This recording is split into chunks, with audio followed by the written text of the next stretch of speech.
This is the Late Round Podcast with your host, JJ Zacharisa.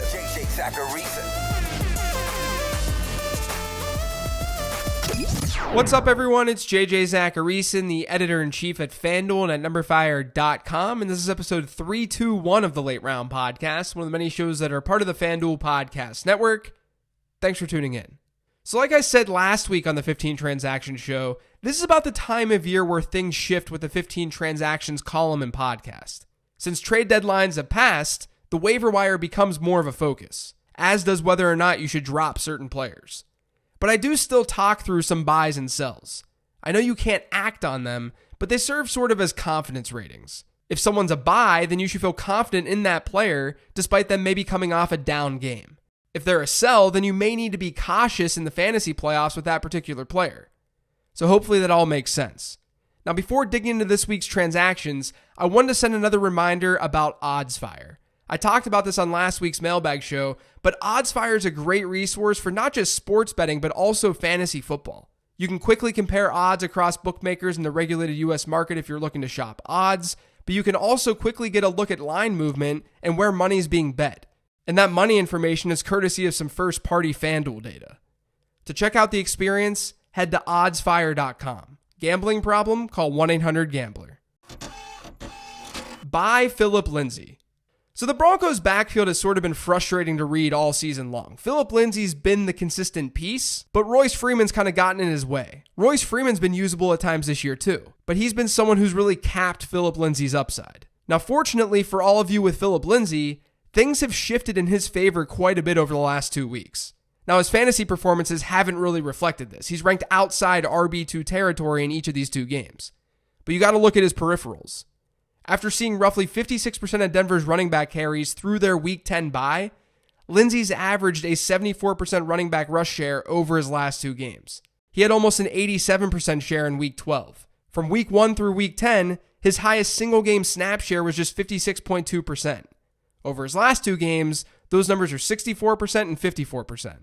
Now, I've talked about this a lot over the last couple of weeks on this show, but the worry with the Broncos' backfield is how involved they're going to be as pass catchers.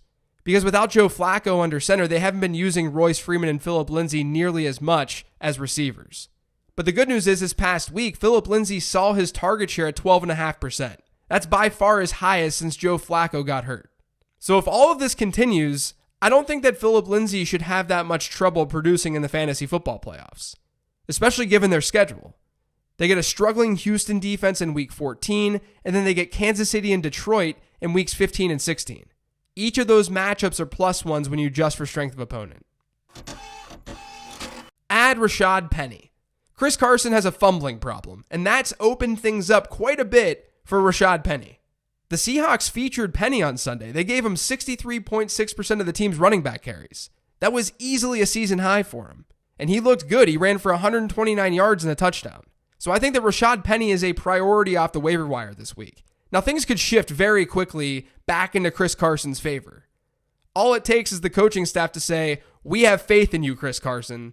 But when it comes to the running back position in fantasy football, beggars can't be choosers.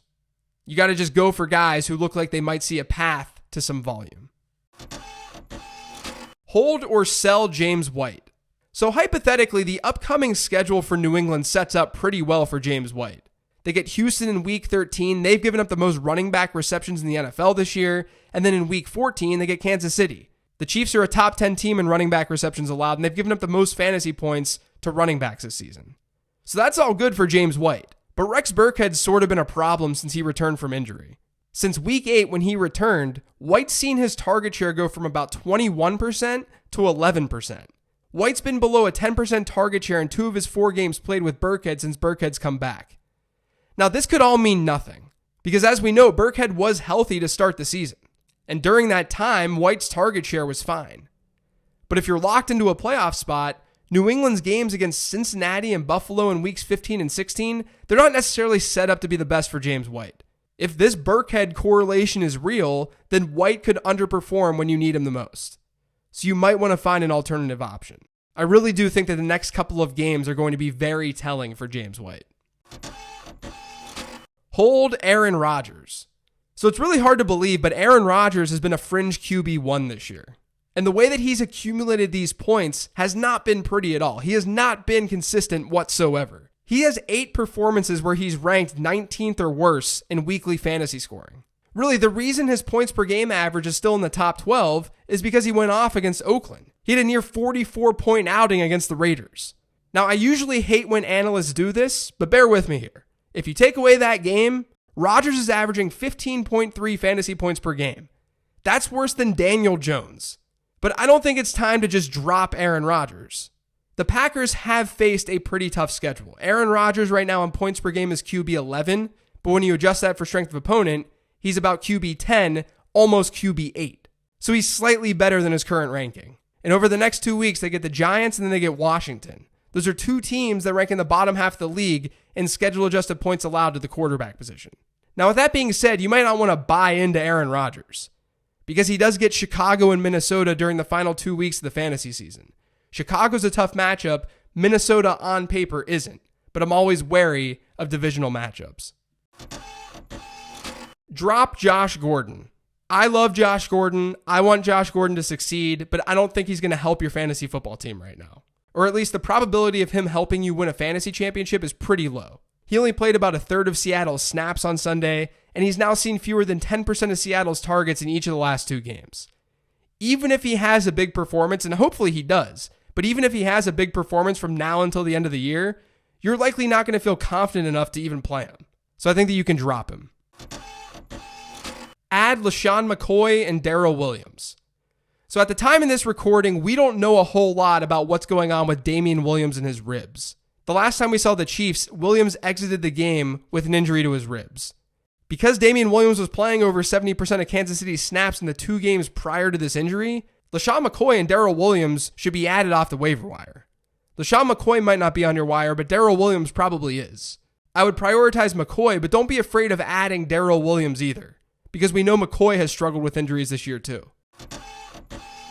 Hold Jacob Hollister. The Seahawks offense kind of sucked in week 12, and Jacob Hollister didn't really perform as a result either. But the tight end group for Seattle is banged up, and Hollister was still able to get 17.4% of the team's targets on Sunday. That gave him a double-digit percentage share in his 5th straight game. That's tough to find at the tight end position. And all the while, Seattle's targeting their tight ends at an above-average rate across the league. And guys, in week 16, Fantasy Football Championship week, the Seahawks get the Cardinals. As we know, no team is allowing more tight end fantasy points this year than the Arizona Cardinals, and it's not even close. So hold on to Jacob Hollister. And add him if he's still on your waiver wire. Add A.J. Brown.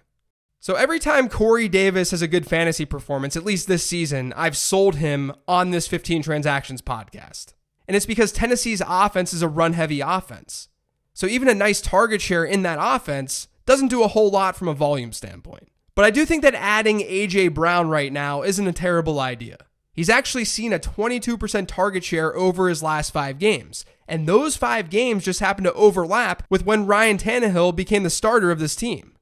And across those 5 games, A.J. Brown's actually gone below an 18.9% target share just once.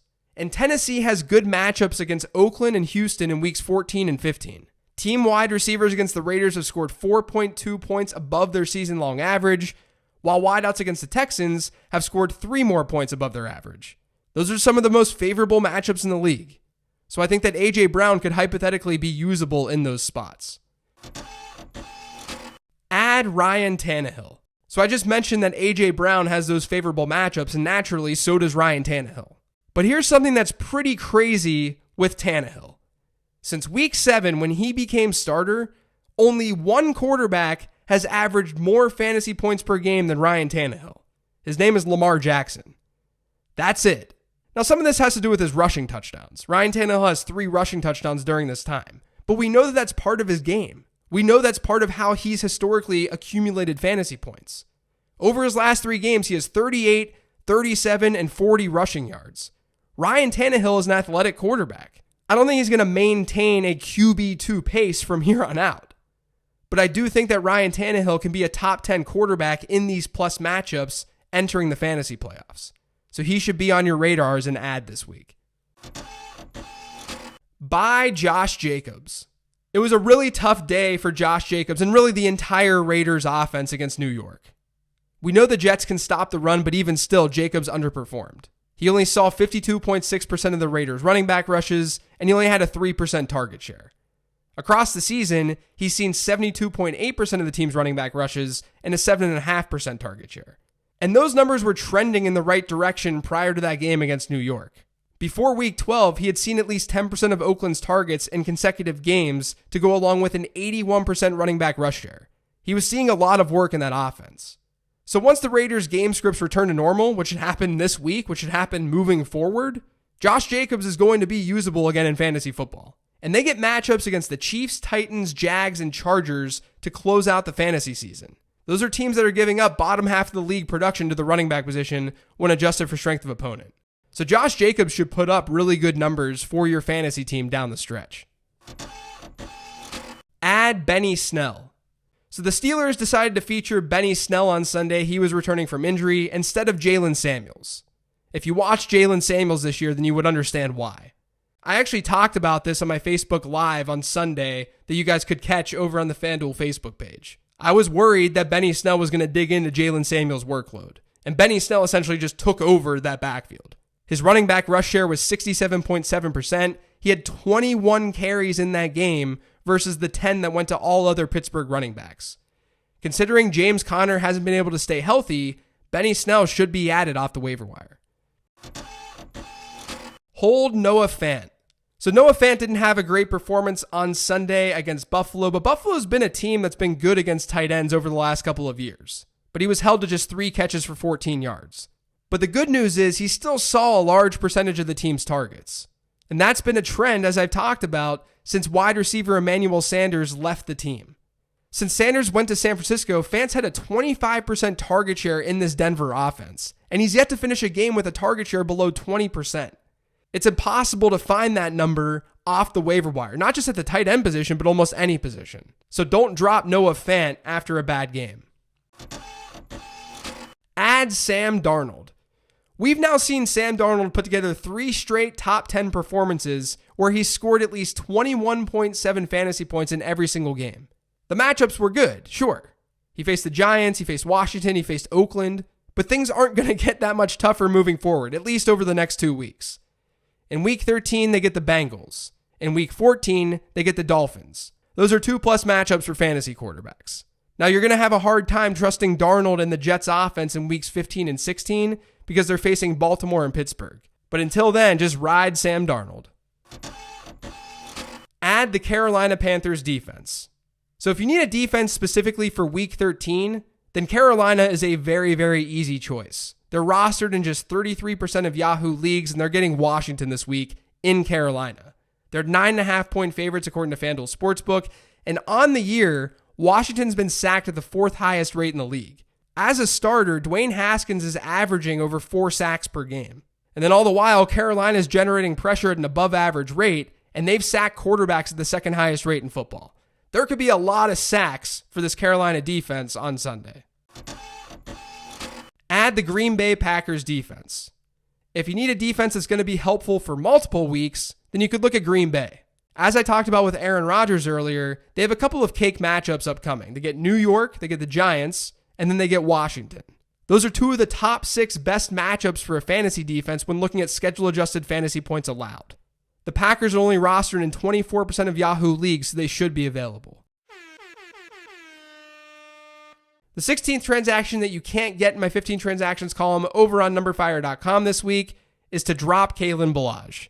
I talked about selling Ballage last week, and this is more or less the same transaction, except we have more data and information that tells us that he's really bad. Ballage is apparently going to remain the starter on that team, but he saw his running back rush share dip to just 50% this past week after it was well above 80% the previous 2 weeks. And he barely saw any work as a receiver on Sunday. And that all correlates with his snap rate. After hitting an 82% and 77% snap rate over his previous 2 games, Ballage's snap share was just 38% in Week 12. So you've got a part-time player in an undesirable situation. This is an easy drop. And if you want to add one of the other backs that are on Miami, feel free. I just don't feel good enough about that situation, so I'm not sure if they'll even be start-worthy. But in a deep enough league, you can add another Miami back to see if they have more upside than Kalen Ballage, who has literally zero upside. That's going to do it for today's show, though. Thanks to all of you for listening. If you've yet to subscribe to the Late Round Podcast, make sure you are by searching for it pretty much anywhere podcasts can be found. And don't forget to follow me on Twitter @LateRoundQB. Thanks, everyone. Talk to you tomorrow with the weekly 10 Trent Show.